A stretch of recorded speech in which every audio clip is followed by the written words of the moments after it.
Hello, I'm Ken, and welcome to another episode of Kiss the Vinyl. Um, this is kind of a follow up to my prior episode, which talked about the Gordon Lightfoot skipping issue on the end of the first track on side one, where it skipped two times. I did contact Rhino. They responded. I shipped the record back to them, and they sent out a new record for me.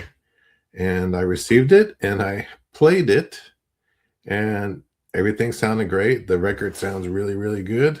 Off to a good start. Then it gets towards the latter part of the song, and once again, it skipped twice in the same exact place. So it's a bigger issue, and we knew it was a bigger issue because people are reporting that same problem out there in other forums and so on and on YouTube. So it's a bigger issue. So I contacted them again, and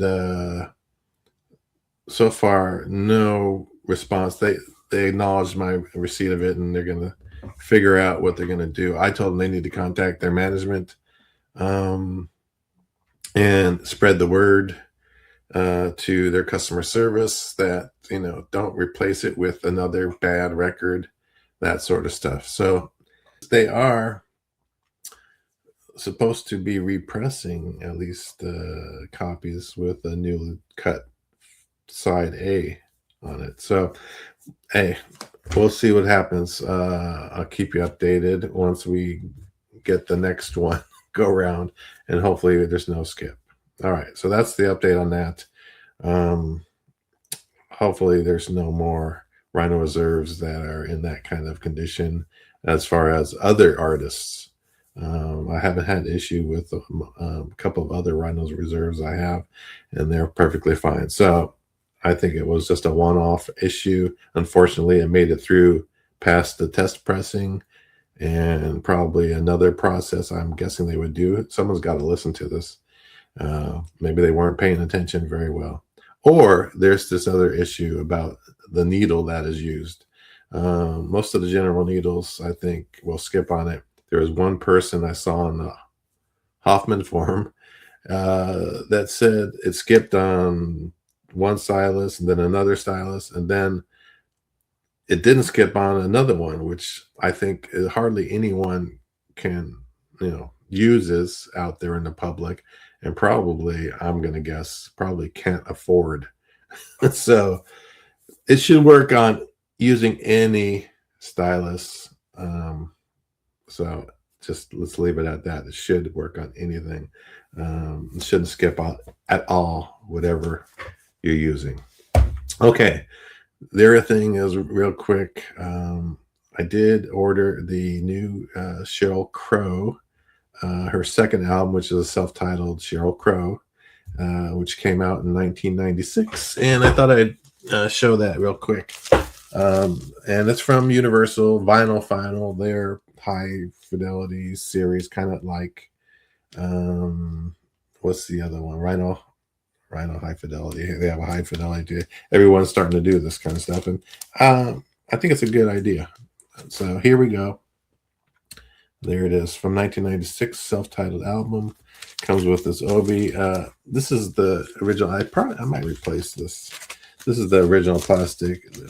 It's one of the one. It comes in the ones with the sealed top, but it's perforated at the top, so you can just strip it right off. Which it's fine. It's good. I like the little thicker plastic than this, so I'd probably put on a different outer cover on that. All right, protective sleeve. So here's the kind of the what they call OBs.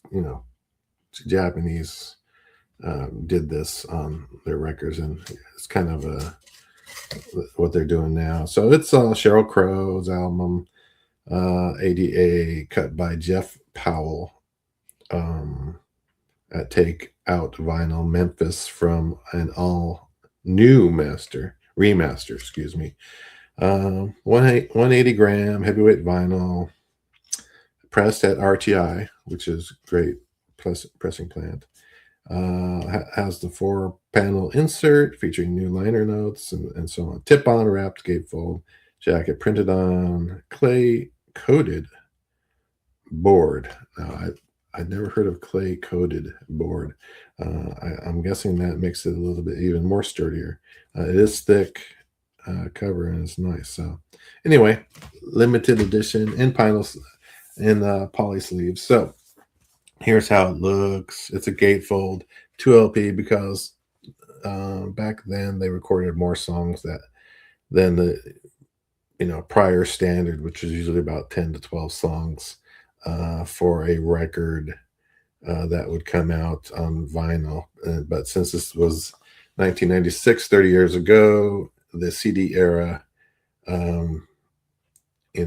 you're going to cram all these songs on one record. That's not a good idea, and it could cause fidelity issues and sound. So here's the inside. Has the lyrics and so on. That was from the original CD. Very nice pictures and so on. So that's all good. Again, heavyweight cover. It does have. We'll pull this out. Here's the insert. It's called 4-page. It just kind of technically 4 pages. So this is the, open it here, the tapes that were used for the recording, and then I guess the recording of using for this pressing, DAT Fuji tapes. So they're DAT tapes, and there you go. So nice. And then there's a little liner notes and stuff, which is cool to have on the inside. All right, next we have in nice RTI polyline sleeves, protect the record. And then I'll pull out this one of the records. The other one's going to be looks very similar. Here's the side A with the custom label. Nice. So yeah, it's really, really good. And if you don't remember this record, it does have, for instance, maybe Change was a hit, a good song. Change will do you good if you know the full thing. Happy, let's see, what else we got? Every Day is a Winding Road. So it has definitely a few hit songs, and there's more great songs than that on this record. So it is 2 LPs. The other LP is still in this here. I did listen to it, and it sounds really, really, really great. Very quiet vinyl. I had the original CD. I don't know where it is, so I haven't compared it, but it sounds really warm, and the soundscape is really, really good. So everything sounds great on it. I'm happy with it. I think they did a great job with this one, and hopefully they do.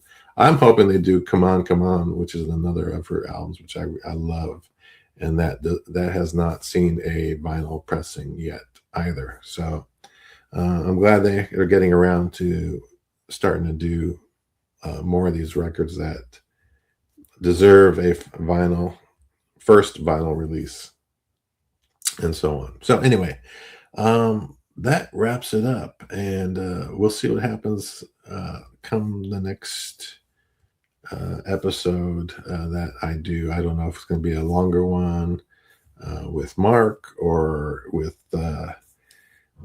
a short one with a follow-up, depending on what happens with the Gordon Lightfoot Summertime Dream album replacement. We'll see what happens. So I want to thank you for watching, and we'll see you next time. Thanks.